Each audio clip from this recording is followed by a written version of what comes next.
நான் சொன்ன 15 பேர் கொஞ்சம் யோசனை பண்ணி பாருங்க.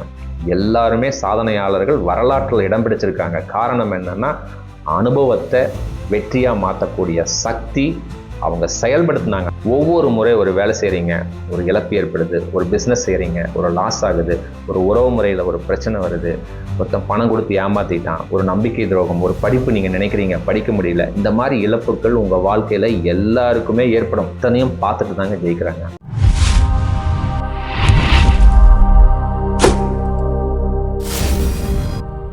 அன்பு வணக்கம். ஒரு அற்புதமான தலைப்பை டிஸ்கஸ் பண்ணலாங்க. சார், நான் தோத்துக்கிட்டே இருக்கேன் சார், வாழ்க்கையில் எதை தொட்டாலும் தோல்வி சார். அவங்களுக்கு தாங்க இந்த வீடியோ. அடுத்த 10 நிமிஷத்தில் எங்கே தோத்தீங்களோ அங்கேயே நீங்கள் ஜெயிக்க போகிறீங்க. 100% நான் கேரண்டி கொடுக்குறேன். சிறப்பாக வீடியோக்குள்ளே போகலாங்க. இன்றைக்கெல்லாம் பார்த்தீங்கன்னா, சார் ஒரு வேலை செய்கிறான் சார், நானும் எவ்வளவோ முயற்சி செய்கிறேன் சார், அதை என்னால் சக்ஸஸ் பண்ணவே முடியல, வெற்றி அடையவே முடியல, ஜெயிக்கவே முடியல. ஒரு தொழில் செஞ்சேன் சார், ஒரு பிரச்சனையாகவே இருக்குது, கடன் பிரச்சனை வந்துச்சு, ஒரு உறவு முறை பிரச்சனை வந்துச்சு, ஏன்னா நிறைய சொல்லிகிட்டே இருக்கலாம். இன்றைய டாபிக் பார்த்தீங்கன்னா, நிறைய பேரண்ட்ஸ் இந்த மிஸ்டேக்கை பண்ணுறீங்க. தயவு செய்து இந்த மிஸ்டேக்கை பண்ணாதீங்க.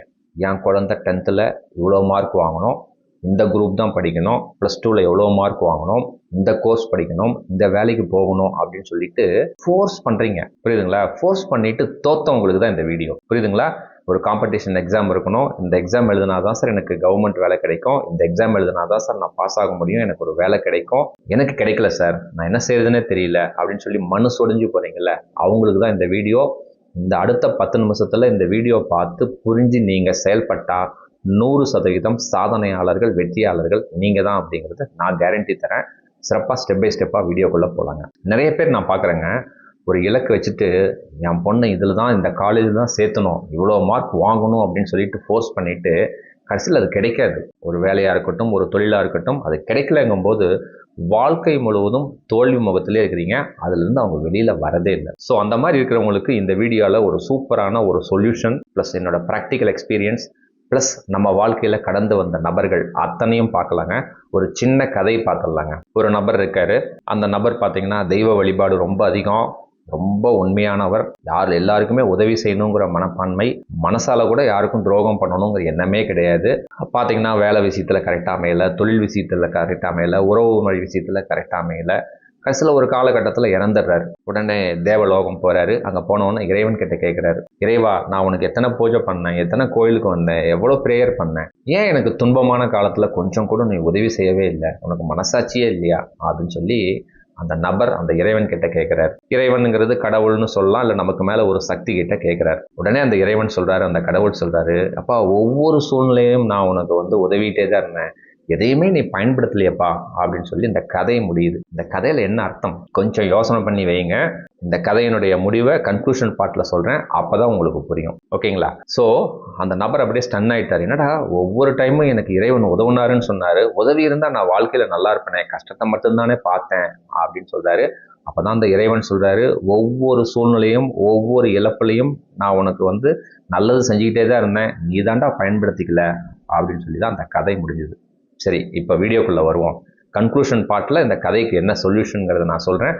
அப்போ தான் மண்டையில் அடித்த மாதிரி நமக்கு புரியும். இப்போது உங்களை சுற்றி இருக்கிற சாதனையாளர்கள், வெற்றியாளர்கள், பணக்காரர்களை கொஞ்சம் பாருங்கள். யாராக வேணா இருக்கட்டும், பாருங்கள். படிப்பு மட்டும் அவங்கக்கிட்ட இருக்கான்னு பாருங்கள். படிப்பு அவசியம். நான் சொல்கிறத ஃபஸ்ட்டு அண்டர்லைன் பண்ணிக்கோங்க. படிப்பு அவசியம் தேவை. ஆனால் படிப்பு மட்டுமே வெற்றியை கொடுக்காது அப்படிங்கிறது தான் என்னோட கான்செப்ட். கொஞ்சம் உங்கள் வாழ்க்கையோட பொருத்தி பாருங்கள்.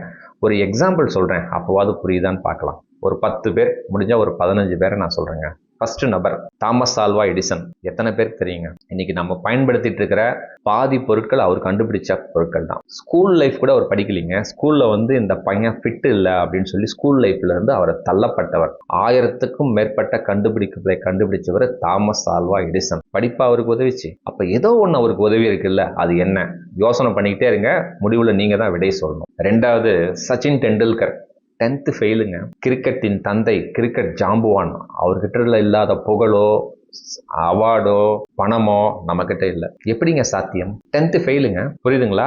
அப்போ ஏதோ ஒரு திறமை அவர்கிட்ட இருக்கு. என்ன இருக்கு? யோசனை பண்ணுங்க. 3வது ஜிடி நாயுடு. எல்லாருக்குமே தெரியும். ஜிடி நாயுடுன்னா தெரியாதவங்களே கிடையாது. தமிழ்நாட்டை சேர்ந்தவர் ஜிடி நாயுடு. அதாவது இந்தியாவின் எடிசன் அப்படின்னே சொல்லலாம். 3ஆம் கிளாஸ் கூட தாண்டலிங்க அவரு. அதே மாதிரி அலிபாபா நிறுவனத்தின் ஓனர் ஜாக்மா அப்படிங்கிற பேர். படிக்கவே இல்லைங்க, ஸ்கூல் லைஃபை அவர் தாண்டல. அவர் மிகப்பெரிய சாதனையாளர். பில்கேட்ஸ் எடுத்துக்கங்க, நீங்கள் அங்கே இங்கே சுற்றுறீங்க. பில்கேட்ஸ் காலேஜ் படிப்பை ட்ராப் அவுட், காலேஜ் படிப்பு படிக்கும் பொழுதே படிக்காமல் வெளியில் வந்தவர் தான் மைக்ரோசாஃப்டோட ஓனர் பில்கேட்ஸ். உலக பணக்காரர்களில் பொருளாதார வல்லுநர். உண்மையா இல்லைங்களா? சரி, அதுவும் விடுங்க. ஃபேஸ்புக் ஓனர், நெட்டில் சர்ச் பண்ணி பாருங்க. அவரும் college drop out, college continue பண்ணல, காலேஜ் படிக்கும் போதே ட்ராப் அவுட் ஆகி வெளியில் வந்து தான் இந்த கம்பெனி ஆரம்பித்தார். இன்னைக்கு ஃபேஸ்புக்கு பார்க்காதவங்களே கிடையாது. அவர் பேர் வந்து மார்க் சக்கர்பெர்க் அப்படின்னு சொல்லுவாங்க. ஓகேங்களா?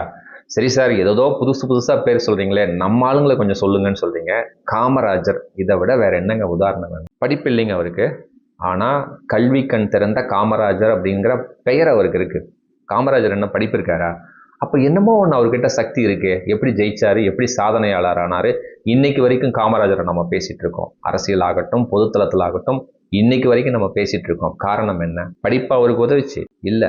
நல்லா புரிஞ்சுக்குங்க, படிப்பு அவசியம் தேவை. படிப்பு மட்டும் வெற்றியை, சாதனையை கொடுக்காது அப்படின்னு தான் சொல்லிட்டு இருக்கேன். ஏன்னா நிறைய பேர் இந்த படிப்பு என்னால் படிக்க முடியல, வாழ்க்கையே போச்சு அப்படின்னு சொல்லி கஷ்டப்பட்டுட்டு இருக்கிறீங்க.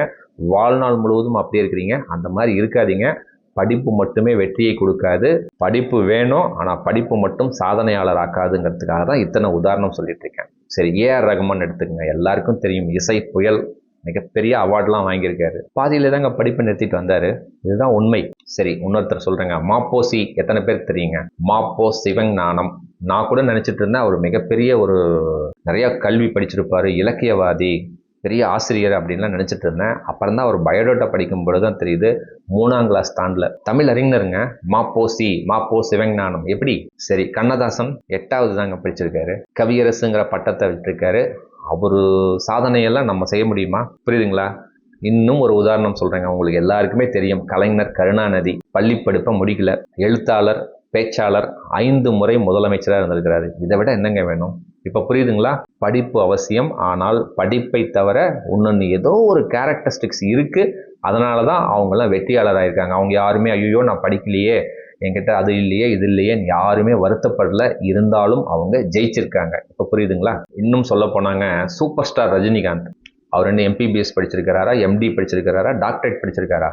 இந்திய சினிமா உலகில் அவருக்குன்னு ஒரு இடத்த இன்னைக்கு வரைக்கும் வச்சிருக்கிறாரு. அதுதான் சூப்பர் ஸ்டார். காரணம், ஏதோ ஒன்று அவருக்குள்ள இருக்குல்ல. அது என்னன்னு தெரிஞ்சா நம்மளும் அதை செயல்படுத்தினா சக்சஸ் ஆயிடலாங்க. இவ்வளவுதாங்க கான்செப்ட். சரி, கடைசியா ஒரு நபரை நான் சொல்லியே ஆகணுங்க. இன்னைக்கு ட்ரெண்டிங் பர்சன், இன்றைய தமிழகத்தின் முதலமைச்சர் ஜோசப் விஜய். எந்த தளம் எடுத்தாலும், டிவி எடுத்தாலும் சரி, வீடியோ எடுத்தாலும் சரி, இன்ஸ்டாகிராம் எடுத்தாலும் சரி, ஃபேஸ்புக் எடுத்தாலும் சரி, இன்றைய டாக்ஸ் அவர் ஒருத்தர் தான். தமிழக முதலமைச்சர் ஜோசப் விஜய். வாழ்த்துக்கள். அவர் பார்த்தீங்கன்னா காலேஜ் ட்ராப் அவுட்டுங்க. எத்தனை பேருக்கு தெரியும்? புரியுதுங்களா? அதனால வெற்றி அடைகிறதுக்கு படிப்பு மட்டும் அவசியம் இல்லைங்கிறதா இந்த இடத்துல நான் சொல்றேன். புரியுதுங்களா? அதாவது சினிமா துறையில தனக்குன்னு ஒரு இடத்த, ஒரு அந்தஸ்தை இன்னைக்கு வரைக்கும் வச்சிருக்கிறாரு ஜோசப் விஜய், முதலமைச்சர் அப்படின்னு தான் சொல்லணும். அதே மாதிரி அரசியல் பாருங்க, உலக அரசியலே திரும்பி பார்த்தது. தன் முதல் எலெக்ஷன்லேயே 108 MLAக்களை பெற்று உலக அரசியல அவரை திரும்பி பார்க்குது. காரணம் என்ன? படிப்பு அவருக்கு உதவிச்சு இல்லைங்க, வேற ஏதோ ஒன்று உதவிச்சு. அது என்னங்கிறது தான் இந்த வீடியோனுடைய கன்க்ளூஷன் பார்ட். ஓகேங்களா? ஸோ அந்த ஜோசப் விஜய் அப்படிங்கிற அந்த மேக்னெட்டிக் பவர், அவர் வாழ்க்கையில பல கஷ்டங்கள், வருத்தங்கள், வேதனைகள், துக்கங்கள், அவமானங்கள், உறவுமுறை பிரச்சனை எல்லாமே இருந்தது. நான் சொன்ன எல்லாருக்குமே இருந்தது. எப்படி அவங்க ஜெயிச்சாங்க? நம்ம தாங்க பிடிச்சிட்டு இருக்கோம். அவங்கெல்லாம் இதெல்லாம் சக்சஸ் ஆகி இன்னைக்கு வந்து சாதனையாளர்களா வரலாற்றில் இடம் பிடிச்சிருக்காங்கன்னா காரணம் என்ன? இதுக்கு பதில் தெரிஞ்சதுன்னா நீங்களும் நாளைய சாதனையாளர்கள், வெற்றியாளர்கள் எழுதி வச்சுக்கங்க. சரி, அந்த கதைக்கு வருவோமா? அந்த கதையில இறைவன் என்ன தெரியுமா சொன்னாரு? ஒவ்வொரு தடவையும் நான் சான்ஸ் கொடுத்தேன், நீ தாண்டா பயன்படுத்திக்கல அப்படின்னு சொல்லிச்சு. என்ன தெரியுங்களா சான்ஸ்? ஒவ்வொரு முறை ஒரு வேலை செய்றீங்க, ஒரு இழப்பு ஏற்படுது, ஒரு பிஸ்னஸ் செய்றீங்க, ஒரு லாஸ் ஆகுது, ஒரு உறவு முறையில் ஒரு பிரச்சனை வருது, ஒருத்தன் பணம் கொடுத்து ஏமாத்திட்டான், ஒரு நம்பிக்கை துரோகம், ஒரு படிப்பு நீங்க நினைக்கிறீங்க படிக்க முடியல, இந்த மாதிரி இழப்புகள் உங்க வாழ்க்கையில எல்லாருக்குமே ஏற்படும். நான் இப்ப 10 பேர் 5 பேர் சொல்லணும் இல்லைங்க, அவங்களும் இந்த வாழ்க்கையில எல்லாத்தையுமே அடிபட்டு தான் மேல வந்திருப்பாங்க. எல்லாருமே அவமானப்பட்டிருப்பாங்க, பொருளாதார கஷ்டம் இருந்திருக்கும், வறுமை இருந்திருக்கும், வருத்தம் இருந்திருக்கும், வேதனை இருக்கும், நம்பிக்கை துரோகம் இருந்திருக்கும், உறவுமுறை பிரச்சனை இருந்திருக்கும், பொருளாதார நெருக்கடி, அத்தனையும் பார்த்துட்டு தாங்க ஜெயிக்கிறாங்க. இப்போ புரியுதுங்களா? அப்போ அந்த இறைவன் சொல்றாரு, ஒவ்வொரு டைமும் நான் அனுபவம் அப்படின்னு ஒன்று கொடுத்தேன், எதையுமே நீ பயன்படுத்திக்கலையேப்பா, எப்படிப்பா நீ மேலே வர முடியும் அப்படின்னு சொல்லி கேட்டாராம். நம்ம அப்படிதான் இருக்கோம். ஒவ்வொரு பிராபலத்திலையும் ஒரு அனுபவத்தை இந்த இறைத்தன்மை, நமக்கு மேல இருக்கிற சக்தி, இந்த பிரபஞ்சம், நீங்க உங்களுக்கு பிடிச்ச கடவுள் கொடுக்குது. ரஜினிகாந்துக்கு இல்லாத பிரச்சனை உங்களுக்கு இருக்கா? ஜோசப் விஜய்க்கு இல்லாத பிரச்சனை உங்களுக்கு இருக்கா? யோசனை பண்ணி பாருங்க. பில்கேட்ஸ்க்கு இல்லாத பிரச்சனை உங்களுக்கு இருக்கா? ஃபேஸ்புக் ஓனருக்கு இல்லாத பிரச்சனை உங்களுக்கு இருக்கா? சச்சின் டெண்டுல்கருக்கு இல்லாத பிரச்சனை இருக்கா? எல்லாருக்குமே பிரச்சனைகள் இருக்கும். ஆனால் அந்த பிரச்சனைகள், அந்த அனுபவம், அவங்க வாழ்க்கையில் ஏற்பட்ட ஒவ்வொரு இடத்துல ஏற்பட்ட அனுபவத்தை அதை வச்சு தான் அவங்க என்கேஷ் பண்ணுறாங்க. அந்த அனுபவத்தை புரிஞ்சு அதை வெற்றியாக்குறாங்க. அவன் மட்டுமே சாதனையாளர். எத்தனை பேர் புரியுதுங்க? நம்மளாம் என்ன தெரியுங்களா பண்ணுறோம்? அனுபவம் வர வர அதை விட்டுட்டு எனக்கு இதே தான் வேணும், அதே தான் வேணும், அப்படி தான் வேணும், இப்படி தான் இருக்கணும்னு சொல்லிட்டு நம்ம ஜெயிக்கவே முடியறதில்லை. ஸோ வாழ்க்கையில் இந்த வீடியோவில் ஒரு கன்க்ளூஷன் பார்ட்டாக சொல்கிறேன். இறைவன் ஒவ்வொரு பிரச்சனையிலையும் ஒரு அனுபவத்தை கொடுக்குறாரு. நடக்கிற எல்லா நிகழ்வுகளுக்கும் ஒரு நல்லதுக்கு தான் நடக்குது. ஒரு அனுபவம் கொடுக்குறாரு. அந்த அனுபவத்தை கையில் எடுத்துட்டு அதை இம்ப்ளிமெண்ட் பண்ணி பாருங்க. இம்ப்ளிமெண்ட் பண்ணவங்க மட்டும்தான், அந்த அனுபவத்தை பயன்படுத்தியவர்கள் மட்டும்தான் தன் வரலாற்று பக்கத்தில் இடம் பெறாங்க. அவங்க மட்டும்தாங்க சாதனையாளர்கள், வெற்றியாளர்கள். அவங்க தாங்க ஜெயிக்கிறாங்க. ஸோ இது ஒவ்வொருத்தருக்கும் பொருந்தும். எல்லாருக்குமே ஏற்படுங்க. பொருளாதார இழப்பு ஏற்பட்டிருக்கும், நம்பிக்கை துரோகம் ஏற்பட்டிருக்கும், வறுமை ஏற்பட்டிருக்கும், கஷ்டம் வந்திருக்கும், உறவு முறை இழப்பு எல்லாமே ஏற்பட்டிருக்கும். இதையெல்லாம் நம்ம அந்த அனுபவத்தை எடுத்துக்கிட்டு எப்படி நம்ம எக்ஸிக்யூட் பண்ணுறோமோ, மனதளவில் அதை பாசிட்டிவாக நீங்கள் எக்ஸிக்யூட் பண்ணீங்கன்னா 100% நீங்களும் சாதனையாளர்கள் தான். ஜோசப் விஜய் தமிழக முதலமைச்சர், எவ்வளோ அவமானங்கள் யோசனை பண்ணி பாருங்க.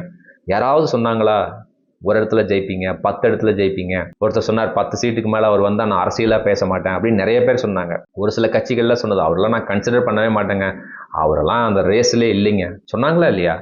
ஆனால் இன்னைக்கு 108 இடங்களை ஜெயிச்சு எப்படி ஜெயிச்சாருங்க? ஐயோ இப்படியெல்லாம் சொல்கிறாங்களே அப்படின்னு சொல்லிட்டு எங்கேயும் அவர் போய் உட்காரல. அவருக்கு எவ்வளவோ த்ரெட்டனிங், எவ்வளவோ வருத்தங்கள், எவ்வளவோ வேதனைகள், எவ்வளவோ கசப்பான அனுபவங்கள், இதையெல்லாம் ஒரு அனுபவமாக எடுத்துக்கிட்டு இன்னைக்கு அவர் உட்காந்துருக்கார். புரியுதுங்களா? ஸோ வாழ்க்கையில் இந்த இறைவன் ஒவ்வொரு ஸ்டேஜ்லையும் ஒரு அனுபவத்தை நமக்கு கொடுத்துக்கிட்டே தான் இருப்பாங்க. அந்த அனுபவத்தை எடுத்துக்கிட்டு எவன் செயல்படுத்துகிறானோ அதை கஷ்டம்னு நினச்சிக்கிட்டு அப்படியே நீங்கள் உட்காந்துட்டே இருந்தீங்கன்னா அந்த வாழ்நாள் முழுவதும் கஷ்டப்பட்டுட்டு தான் இருக்கணும். நான் சொன்ன 15 பேர் கொஞ்சம் யோசனை பண்ணி பாருங்க. எல்லாருமே சாதனையாளர்கள், வரலாற்றில் இடம் பிடிச்சிருக்காங்க. காரணம் என்னன்னா, அனுபவத்தை வெற்றியாக மாற்றக்கூடிய சக்தி அவங்க செயல்படுத்தினாங்க. அந்த அனுபவத்தை எடுத்துக்கிட்டாங்க. நம்ம அந்த அனுபவத்தை விட்டு ஒதுங்கி வந்துடுறோம். ஸோ இந்த வீடியோ பார்த்த நொடியிலிருந்து வாழ்க்கைனா எல்லா கஷ்டங்கள், வேதனைகள், துன்பங்கள், பொருளாதார இழப்பு, பொருளாதார கஷ்டம், உறவு முறை இழப்பு எல்லாமே இருந்துக்கிட்டு தாங்க இருக்கும். அந்த அனுபவத்தை வெற்றியாகிறதுக்கு ஃபர்ஸ்ட் ஸ்டெப்பு எடுத்து வைங்க. நீங்களும் நாளைய வெற்றியாளர் தான். 100% நடந்தே தீரும். இந்த வீடியோ உங்களுக்கு ரொம்ப பிடிச்சிருக்கும் அப்படின்னு நம்புறேங்க. இந்த வீடியோவை உங்கள் நண்பர்களுக்கு, உறவினர்களுக்கு அற்புதமாக ஷேர் பண்ணுங்க. உங்கள் வாழ்க்கையில் ஏதாவது கேள்விகள், சந்தேகங்கள், சூழ்நிலைகள் ஏதாவது இருந்தால் என்னுடைய வாட்ஸ்அப் நம்பருக்கு வாய்ஸ் மெசேஜ் பண்ணுங்க. டைம் ஸ்லாட் கொடுக்குறேன். கட்டணம்லாம் எதுவும் கிடையாதுங்க. எப்போ நான் ஃப்ரீயாக இருக்கிறேனோ உங்களோட பேசுகிறேன். அற்புதமாக சொல்யூஷன் நோக்கி நகரலாங்க. மிக்க நன்றி, மகிழ்ச்சி.